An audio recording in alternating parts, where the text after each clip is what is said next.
Ngayon dahil sa pagtaas ng kompetisyon sa industriya ng fashion, ang pagbebenta ng mga pampaganda ay naging lubhang mahirap. Gayunpaman, para sa ating bida na si Chan, ang lahat ay napakadali. Kamakailan dahil sa isang aksidente, nagkaroon siya ng kakaibang kakayahan at sa tulong nito ay nababasa niya ang isip ng ibang babae. Ginagamit niya ang kakayahang ito upang mabasa ang kanilang mga iniisip at malaman ang kanilang mga gusto at hindi gusto. Sa ganitong paraan ay nagagawa niyang magbenta ng halos kahit ano. Ngunit hindi naging madali ang buhay para kay Chan. Upang malaman kung paano nagbago ang lahat, babalik tayo ilang buwan ang nakalipas na nagsisimula sa pagpapakilala sa pangunahing tauhan. Si Chan ay isang executive marketing officer na nagtatrabaho sa isang malaking kumpanya sa Shanghai. Siya ay isang mahusay na empleyado na palaging tumatanggap ng pinakamahusay na mga resulta para sa kumpanya.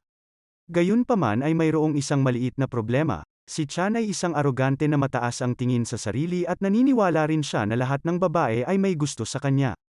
Sa totoo lang ay ganito na si Chan mula pa noong una, simula pa sa kanyang pagkabata. Bata pa lang ay nakikipagkulitan na siya sa mga matatandang babae upang makakuha ng pera sa kanila.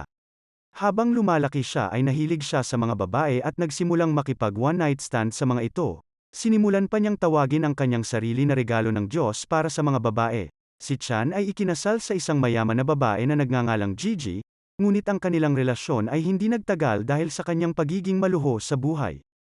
Siya ay may isang teenager na anak na babae, si Alex, ngunit ang batang babae ay hindi malambing sa kanya dahil hindi niya ito nakasama ng matagal. Bukod dito ay marami pang babae si Chan sa buhay niya. Halimbawa, nakatira siya sa kanyang bahay kasama ang kanyang katulong na si Tammy na nag-aayos sa kanyang buong schedule. Mayroon pang isang babae na nagngangalang Yani na nagtatrabaho sa paborito niyang coffee shop, at nagkataon na gusto niya rin. Sa kabila ng pagiging magaling sa pang-aakit sa mga babae, hindi alam ni Chan kung paano sila mag-isip. Ito ay isang malaking kawalan para sa kanya dahil ang mga kababaihan ay ang pinakamabilis na lumalagong grupo ng mga mamimili sa China. At dahil wala siyang kaalaman sa kanilang nararamdaman, ang pagbebenta ng mga produkto sa kanila ay naging isang mapanghamong gawain. Sa wakas ay napagtanto ni Chan na siya ay may problema nang ang kanyang boss na si Dan ay kumuha ng isang babaeng nagngangalang Darcy para sa posisyon ng bagong creative director ng kumpanya. Sigurado si Chan na magiging pag-aari niya ang posisyon, ngunit dahil sa kakulangan niya sa kaalaman sa mga gusto ng kababaihan, siya ay hindi napili. Samantala, malalaman natin na si Darcy ay isa sa mga pinakamahusay na opisyal ng marketing sa bansa at may reputasyon na kinatatakutan ng mga lalaki. Isang araw, tinawagan ni Chan ang kanyang dating asawa na malapit nang magpakasal muli. Gayunpaman, sa halip na batiin ito ay nagtanong lang siya tungkol sa kanilang anak. Ipinaalam sa kanya ni Gigi na aalis siya para sa 2 linggong honeymoon kasama ang kanyang bagong asawa, at hiniling kay Chan na alagaan ang kanilang anak na si Alex hanggang sa makabalik siya. Sa kabila ng pagiging isang masamang ama ay mahal na mahal ni Chan ang kanyang anak. Ngunit nang malaman niyang may bagong nobyo ito ay nagalit siya. Gayunpaman ay walang pakialam si Alex sa kanyang opinyon, dahil hindi naman siya nagpaparamdam sa kanya kapag kailangan niya ng isang ama. Sa susunod na eksena ay ang unang araw ng trabaho para kay Darcy. Tinipon niya ang lahat at nagbigay ng inspirasyon sa pamamagitan ng talumpati na nangangakong tutulungan ang kumpanya na makapasok sa merkado ng mga mamimili na kababaihan. Pagkatapos ay ibinigay niya sa lahat ng empleyado ang isang kahon ng mga produktong pambabae, at hinihiling sa kanila na magkaroon ng mga ideya para ibenta ang mga ito. Ang kahon ay naglalaman ng iba't ibang mga produkto tulad ng waxing kit, pregnancy test, lipstick, sabon na pangligo, at iba pa. Sa ibang pagkakataon sa bahay, ang desperado na si Chan ay sinusubukan na mag-isip ng mga ideya kung paano ibenta ang mga produktong pambabae, ngunit wala siyang maisip. Sa sandaling iyon ay isang ideya ang pumasok sa kanyang isipan, para makilala ang isang babae ay kailangan niyang maging babae. Pagkatapos ay napansin niya ang telepono ng kanyang anak at nagpatugtog ng ilang kanta mula sa playlist nito. Sinubukan din niya ang ilan sa kanyang mga makeup at damit habang umiinom ng alak. Habang nag-iisip ay biglang pumasok si Alex kasama ang kanyang nobyo, at dahil sa kahihiyan sa pangyayari ay agad nitong pinaalis ang kanyang nobyo saka kinumpranta ang kanyang ama dahil sa pakikialam sa kanyang mga gamit. Sinubukan ni Chan na ipaliwanag na naghahanap lang siya ng ilang ideya, ngunit wala itong pakialam at dumiretso na lang sa kanyang kwarto. Pagkaalis ng kanyang anak ay nagpatuloy siya sa pagpaplano ng mga ideya para sa marketing campaign, ngunit nauwi lang siya sa kalasingan.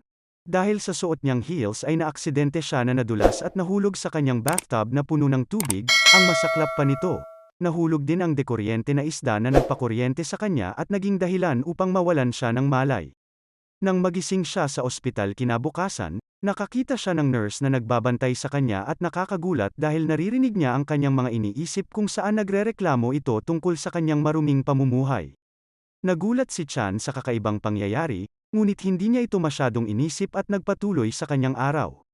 Maya-maya ay lumabas siya upang linawin ang kanyang isip, gayunpaman, ang tanging naririnig niya ay ang mga iniisip ng mga iba't ibang babae.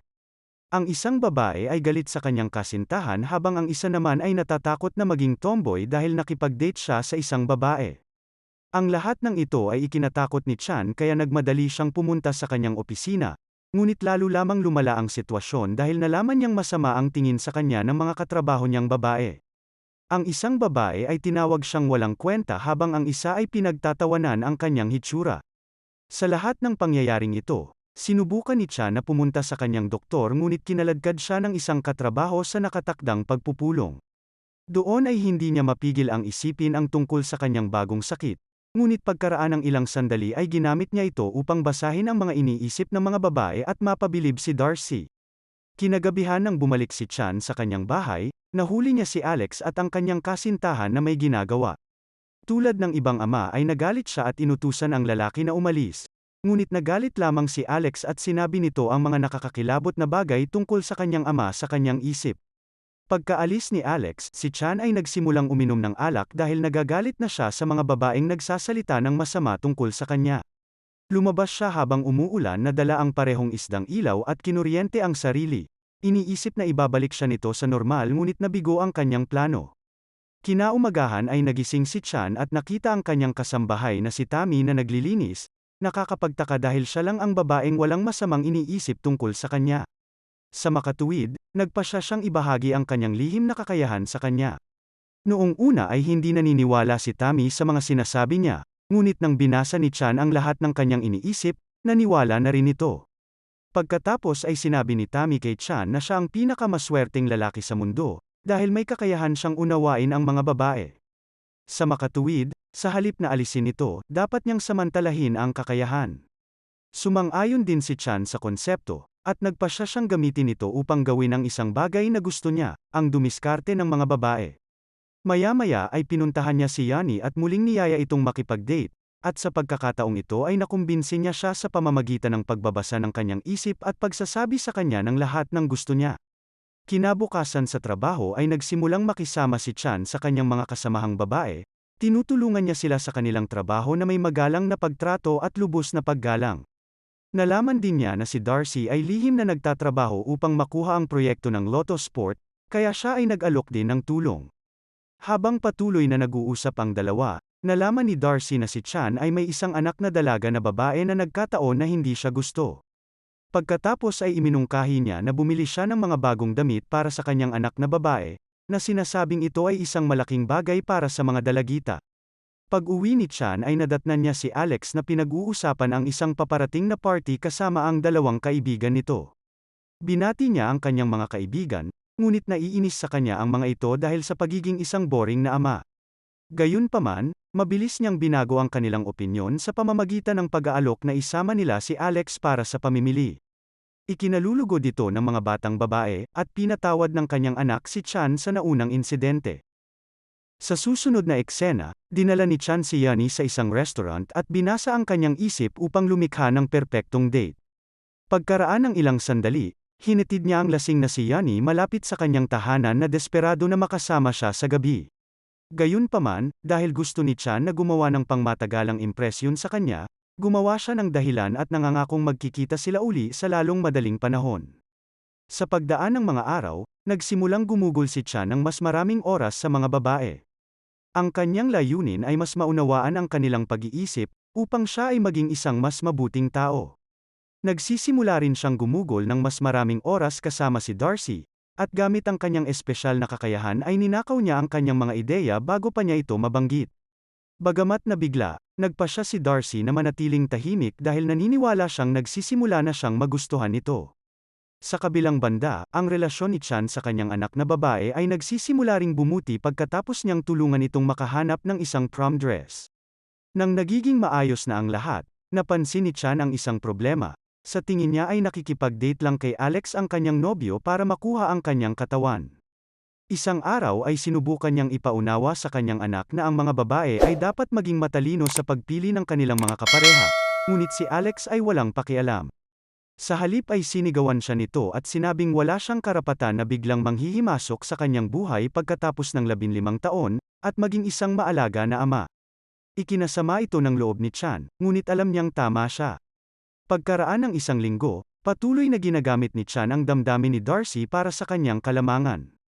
Noong una ay tinatamasa niya ang tagumpay na nakukuha niya mula dito. Ngunit pagkatapos ng ilang araw ay nagsimula siyang makonsensya dahil nagsimula na rin pala siyang magkagusto sa kanya. Isang gabi ay pumunta siya sa lugar ni Darcy para magdisenyo ng mga poster para sa proyekto ng Lotus Sport.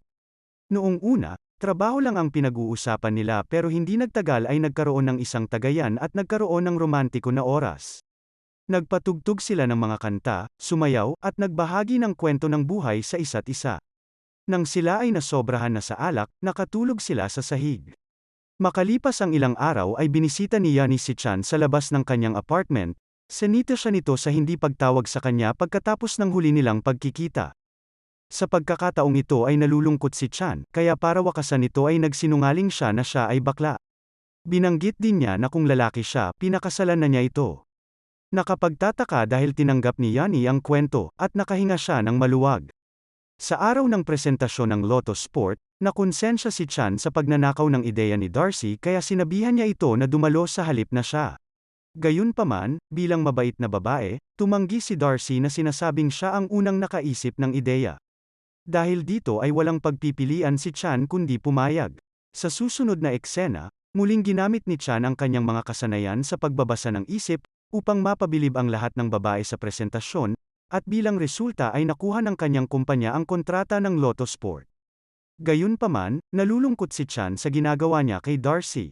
Nang maglaon ay tumayo siya sa harap ng salamin at nagsasanay sa kanyang pagsasalita, kung saan ibubunyag niya ang lahat sa babae.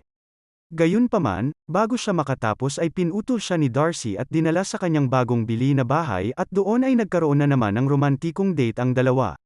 Kinabukasan ay nag-usap si Chan at ang kanyang boss na si Dan sa kanyang opisina, at nakatanggap ng maganda at masamang balita. Ang magandang balita ay na-promote si Chan sa posisyon ng creative director, ang masamang balita ay tinanggal na si Darcy. Binanggit ni Dan na nakagawa siya ng isang malaking pagkakamali nang kinuha niya si Darcy, dahil hindi man lang siya nakapagbitaw ng kahit isang salita sa presentasyon ng Lotus Sport. Ikinasama ito ng loob ni Chan kaya ibinunyag niya sa kanyang boss na ang kampanya ay talagang ideya ni Darcy. Nakikiusap din siya kay Dan na kunin muli ang babae. Di nagtagal ay nagpasya siyang hanapin si Darcy, ngunit sa daan ay nakatanggap siya ng tawag mula sa kanyang dating asawa na si Gigi. Binanggit nito na labis na nagagalit si Alex habang kausap niya sa telepono para sa ilang kadahilanan at ngayon ay hindi na siya makontak. Dahil kinakabahan, agad na tumungo si Chan sa kinaroroonan ng party ni Alex at nahanap ang kanyang kasintahan na may kasamang ibang babae. Hinarap niya ang lalaki tungkol sa kanyang anak, at ibinunyag ng lalaki na nakipaghiwalay siya kay Alex dahil ayaw nitong may mangyari sa kanila. Ikinagalit ito ni Chan kaya pinagbantaan niya ang lalaki bago umalis. Pagkatapos ng kaunting paghahanap ay nakita niya si Alex na umiiyak, niyakap niya ito at pagkatapos ng kaunting pag-uusap ay umuwi at nagpahinga. Kasunod nito ay tumungo siya sa bahay ni Darcy at nalaman niyang nagpaplano na siyang umalis papunta ng ibang lungsod. Sa pagtatangka na pigilan siya ay ipinagtapat niya ang lahat. Sinabi niya sa kanya na mayroon siyang supernatural na kakayahan at sa tulong nito ay ninakaw niya ang kanyang mga ideya. Binanggit din niya na tinatawag na siya ni Dan pabalik sa opisina. Nang tanungin siya ni Darcy kung bakit niya ginawa ang lahat ng ito, sumagot si Chan na nagagalit at naiinggit siya noon sa kanya. Gaya ng inaasahan ay nabigla si Darcy, at nagalit dahil nasira ang kanyang propesyonal na buhay. Pagkatapos ay hiniling niya sa kanya na umalis, at huwag na muling makipag-ugnayan sa kanya. Kinagabihan, ang wasak at bigo na si Chan ay naglalakad sa mga lansangan sa kabila ng malakas na ulan at doon ay bigla niyang napansin ang daan-daang isda na lumilipad na parang mga ibon. Ngunit bago pa niya maintindihan ang anuman, nawalan na siya ng malay. Pagkagising niya ay dalawang babae ang nakatingin sa kanya, tinamaan pala siya ng kidlat. Sinubukan ni Chan na marinig ang iniisip ng mga babae, ngunit sa pagkakataong ito ay nabigo siya. Sa pamamagitan nito, napagtanto niya na sa wakas ay nawala na ang kanyang kakayahan. Samantala, si Darcy ay papunta na sa airport kasama ang kanyang kaibigan ngunit sa huling sandali ay nagbago ang isip niya. Sa huling eksena, habang nanonood si Chan ng isang palabas sa sine kasama ang kanyang anak na babae ay nilapitan siya ni Darcy at ipinahayag na nagpasya siyang muling sumali sa kumpanya, at manatili kasama siya. Nagtatapos ang pelikula nang magsimulang magtrabaho sina Chan at Darcy sa kanilang opisina ng magkasama, bilang mag-asawa. Dito na nagtatapos ang kwento, sana ay nagustuhan mo ito. Kung hindi ka pa nakasubscribe ay mag-subscribe ka na upang matulungan mo ang channel na ito. Mag-comment ka na rin tungkol sa kwento. Salamat!